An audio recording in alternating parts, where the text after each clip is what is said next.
حضرت شیمہ جب نبی کریم صلی اللہ علیہ وسلم سے ملنے ان کی دربار میں آئی تو صحابہ نے کہا، اے دیہاتی عورت، تم بغیر اجازت اندر نہیں جا سکتی۔ حضرت شیمہ نے کہا، میرا راستہ نہ روکو، میں تمہارے رسول کی بہن لگتی ہوں۔ تو صحابہ کرام کی نظریں جھک گئی، اور پھر جب حضور صلی اللہ علیہ وسلم نے بہن شیمہ کو دیکھا تو فوراً کھڑے ہو گئے اور فرمانے لگے، بسم اللہ الرحمن الرحیم۔ غزوہ حنین میں مسلمانوں کی فتح ہو گئی تھی، اور نبی صلی اللہ علیہ وسلم اپنے اصحاب کے ساتھ ایک خیمے میں بیٹھ کر جنگی معاملات پر گفتگو فرما رہے تھے کہ ایک صحابی خیمے میں داخل ہوئے اور عرض کیا، یا رسول اللہ، جنگی قیدیوں میں موجود ایک عورت آپ کی بہن ہونے کا دعویٰ کر رہی ہے۔ چونکہ حضور صلی اللہ علیہ وسلم کا نہ کوئی بھائی تھا اور نہ ہی بہن، اس لیے سب حیران ہو گئے کہ یہ عورت کون ہے۔ رسول اللہ صلی اللہ علیہ وسلم نے فرمایا، اس خاتون کو اندر لایا جائے۔ خاتون خیمے میں داخل ہوئی اور حضور کی جانب محبت بھری نظروں سے دیکھنے لگی۔ یہ عورت کون تھی؟ تاریخ میں اس عورت کے متعلق کیا لکھا ہے؟ کیا نبی صلی اللہ علیہ وسلم کے والدین کی مزید اولادیں تھیں؟ ان تمام پرتجسس سوالات کے جواب آج ہم اس ویڈیو میں جانیں گے۔ فتح مکہ تک جزیرہ عرب میں آباد تقریباً تمام قبیلے اسلام میں داخل ہو گئے تھے، اور نبی صلی اللہ علیہ وسلم کی اطاعت قبول کر لی گئی تھی، سوائے قبیلہ بنو حوازن اور قبیلہ بنو ثقیف کے۔ لہٰذا جب ان دو قبیلوں کے سرداروں کو یہ خبر ملی کہ حضور صلی اللہ علیہ وسلم اور ان کے ساتھیوں نے مکہ بھی فتح کر لیا ہے، اور اب عربوں کا سب سے بڑا قبیلہ قریش ان سے مکمل شکست کھا چکا ہے، تو قبیلہ حوازن اور ثقیف کے سرداران حنین نامی مقام پر اپنی اپنی فوج لے کر جمع ہوئے اور آخری مرتبہ نبی صلی اللہ علیہ وسلم کے اس مشن کو روکنے کی کوشش کی، غرض سے جنگ کا آغاز کیا۔ یہ شوال 8 ہجری یعنی سال 630 عیسوی کا زمانہ تھا۔ جب حضور کو اس کی خبر ہوئی تو آپ 10,000 صحابہ مکہ سے اور 2009 مسلموں کو لے کر حوازن کی جنگ کے لیے روانہ ہوئے۔ نبی صلی اللہ علیہ وسلم خود اس جنگ کے رہنما تھے۔ مسلمانوں کو فتح نصیب ہوئی اور مشرکین کے 70 سے زائد سپاہی مارے گئے۔ 6,000 سے زائد مشرکین کو گرفتار کر لیا گیا، اور ان کے 24,000 اونٹ اور 40,000 بکریاں ضبط کر لی گئی۔ بنو حوازن اور بنو ثقیف کے قبائل کے ان قیدی عورتوں میں ایک بوڑھی خاتون بھی تھی۔ روایتوں کے مطابق جب صحابہ کا ایک دستہ انہیں گرفتار کرنے پہنچا تو انہوں نے کہا، کیا تم مجھے قیدی بناؤ گے؟ میں تمہارے سپہ سالار اور اللہ کے نبی کی بہن ہوں۔ صحابہ کرام حیران رہ گئے۔ انہوں نے اس بوڑھی خاتون کو نبی صلی اللہ علیہ وسلم کی خدمت اقدس میں پیش کیا۔ جب یہ خاتون حضور کے سامنے آئی تو آپ کی جانب محبت بھرے انداز سے دیکھنے لگی اور بولی، اے اللہ کے رسول، میں تمہاری بہن شیمہ بنت حارثہ ہوں۔ نبی صلی اللہ علیہ وسلم نے ماضی کی یادیں ٹٹولتے ہوئے فرمایا، ہاں، بنی سعد میں میری ایک بہن کا نام شیمہ تھا۔ اس پر وہ خاتون جلدی سے بولی، یا رسول اللہ، ایک مرتبہ جب ہم لوگ اماں حلیمہ سعدیہ کے گھر کھیل رہے تھے تو آپ نے میری پیٹھ پر کاٹ لیا تھا، جس کا نشان آج بھی موجود ہے۔ یہ جملہ سنتے ہی حضور کو اماں حلیمہ کے گھر گزرے بچپن کے واقعات یاد آ گئے۔ یہ وہی بہن شیمہ تھی جو آپ صلی اللہ علیہ وسلم کو ہر وقت گود میں لیے پھرتی تھی۔ آپ کی سنائی ہوئی لوریاں، پیار و محبت کی باتیں حضور کے ذہن میں محفوظ تھی۔ حضور صلی اللہ علیہ وسلم کی یادیں تازہ ہو گئیں۔ دراصل مکہ کے کالے سنگلاخ پہاڑوں کے عقب میں مشرق کی جانب زرخیز باغات، سرسبز و شاداب پہاڑوں کے درمیان بہتے چشمے، لہلہاتی فصلیں اور حسین وادی تھی جسے طائف کہتے تھے۔ یہاں قبیلہ بنو ثقیف اور بنو حوازن آباد تھے۔ یہ لوگ خالص عربی بولتے تھے، جن کی زبان فصیح اور بلیغ تھی۔ چنانچہ شہر کے لوگ اپنے بچوں کو ان قبائل کی عورتوں کے حوالے کر دیا کرتے تھے تاکہ رضاعت کے دنوں میں بچے کھلی آب و ہوا اور خالص ماحول میں پرورش پائیں اور خالص عربی زبان سیکھیں۔ لہٰذا حضور کو بھی پیدائش کے بعد دائی حلیمہ کے حوالے کر دیا گیا تھا، جو اسی علاقے کی خاتون تھیں۔ حضور کا بچپن انہی خوشگوار وادیوں میں گزرا تھا۔ حضور نے اپنی رضاعت کے 5 سال بنی سعد میں اماں حلیمہ سعدیہ کے گھر گزارے تھے۔ یہاں حضور کی 4 بہن بھائی موجود تھے۔ یہ دائی حلیمہ کے اپنے بچے تھے جن کے نام عبداللہ، آنیہ، حذیکہ اور حذیفہ تھے۔ تاریخ میں حذیکہ شیمہ کے نام سے مشہور ہوئی۔ سیرت ابن حشام میں لکھا ہے کہ حضرت شیمہ بچپن میں حضور کو ہر وقت گود میں لیے رہتی تھی اور لوریاں دے کر سلاتی تھی، اور اس لوری کا ترجمہ یوں ہے کہ اے ہمارے رب، ہمارے لیے محمد کو باقی رکھنا تاکہ میں انہیں سردار کے روپ میں دیکھوں، اور اے اللہ ان کے دشمنوں اور حاسدوں کو ذلیل و رسوا کرنا اور محمد کو دائمی عزت عطا فرمانا۔ حضرت شیمہ حضور کو اپنی گود میں لے کر سمیٹتی، پھر جھومتی اور پھر وہ لوری دیتی، اے ہمارے رب میرے بھائی محمد کو سلامت رکھنا، آج یہ پالنے میں بچوں کا سردار ہے، کل وہ جوانوں کا بھی سردار ہوگا، اور پھر جھوم جاتی۔ شام کے وقت جب خواتین کھانا پکانے میں مصروف ہوتی تو بہنیں اپنے بھائیوں کو اٹھا کر باہر لے جاتی، اور ہر بہن کا خیال یہ ہوتا کہ میرے بھائی سے زمانے میں زیادہ خوبصورت کوئی نہیں۔ ایک کہتی میرے بھائی جیسا کوئی نہیں، دوسری کہتی میرے بھائی جیسا کوئی نہیں۔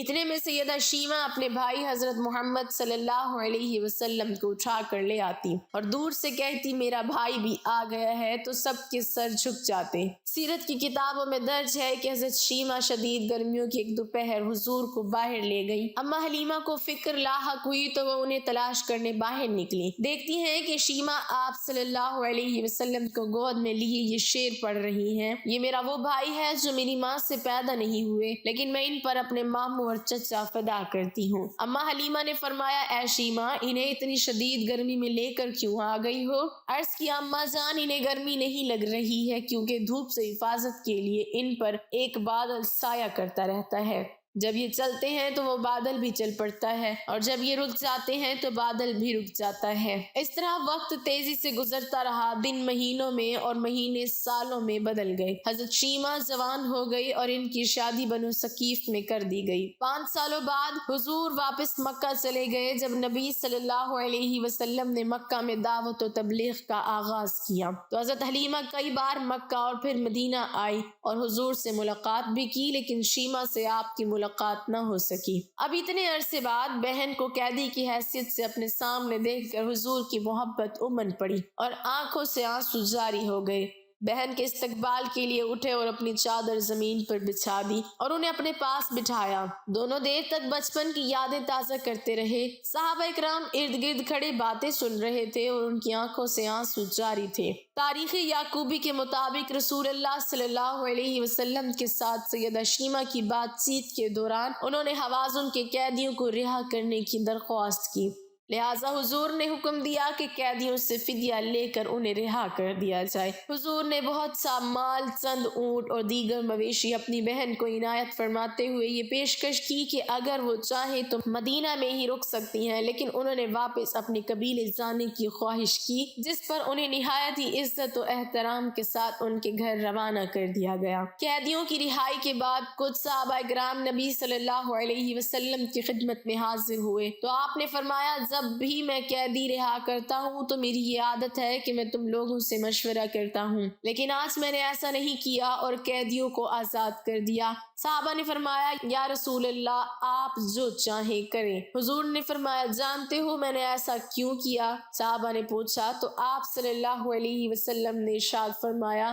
میرے دروازے پر میری بہن آئی تھی۔ حضور صلی اللہ علیہ وسلم نے اعلان نبوت کیا، 13 سال کا وقت بھی گزر گیا اور آپ صلی اللہ علیہ وسلم مدینے تشریف لے گئے۔ جب غزوات کا سلسلہ شروع ہوا تو جس قبیلے میں سیدہ شیمہ کی شادی ہوئی تھی اس قبیلے کے ساتھ مسلمانوں کا ٹکراؤ آ گیا۔ اللہ رب العزت نے مسلمانوں کو فتح عطا کر دی۔ اس قبیلے کے چند لوگ صحابہ کرام کے ہاتھوں گرفتار ہو کر قید کر دیے گئے تو یہ لوگ اپنے قیدیوں کو چھڑانے کے لیے فدیہ جمع کرنے لگے اور قبیلے کے سردار ایک ایک گھر سے رقم جمع کر رہے ہیں اور چلتے چلتے یہ سیدہ شیمہ کے گھر پہنچ گئے جو کہ اپنی عمر کا ایک خاص حصہ گزار چکی تھی۔ اس سے کہنے لگے اتنا حصہ آپ کا بھی ہے؟ سیدہ شیمہ نے کہا کس لیے سردار؟ اور ساتھ والے لوگوں نے کہا جو لڑائی ہوئی ہے اور اس میں ہمارے آدمی گرفتار ہو چکے ہیں۔ باتیں کرتے کرتے کسی کے لبوں پر محمد صلی اللہ علیہ وسلم کا نام بھی آ گیا تو سیدہ شیمہ سن کر کہنے لگی اچھا انہوں نے تمہارے لوگ پکڑے ہیں؟ سیدہ شیمہ نے کہا کہ تم رقم اکٹھی کرنا چھوڑ دو، مجھے ساتھ لے چلو۔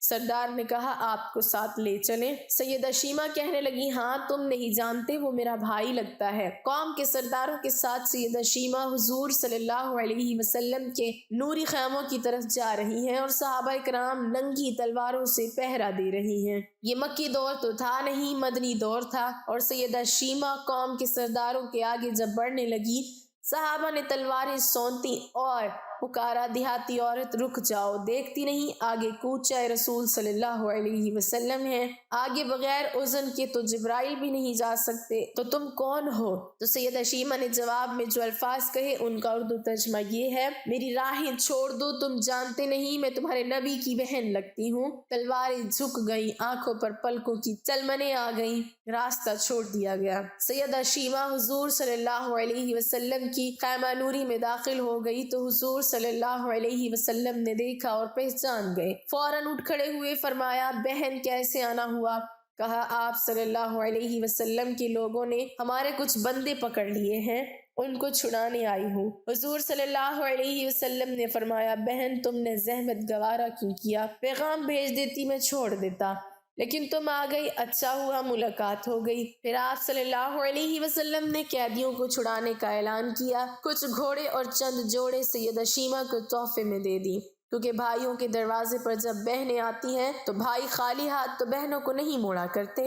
حضور صلی اللہ علیہ وسلم نے بہت کچھ عطا کیا اور رخصت کرنے خیمے سے باہر تشریف لے آئے تو صحابہ کی جماعت منتظر تھی۔ فرمایا اے صحابہ آپ جانتے ہیں کہ جب بھی میں قیدی چھوڑا کرتا ہوں تو میری یہ عادت ہے آپ سے مشاورت کرتا ہوں، لیکن آج ایسا موقع آیا ہے کہ میں نے آپ سے مشاورت نہیں کی اور قیدی بھی چھوڑ دیے، جو آپ چاہیں کریں۔ صحابہ نے عرض کیا کہ حضور صلی اللہ علیہ وسلم مشاورت کیوں نہیں کی؟ ارشاد تو فرمائیے۔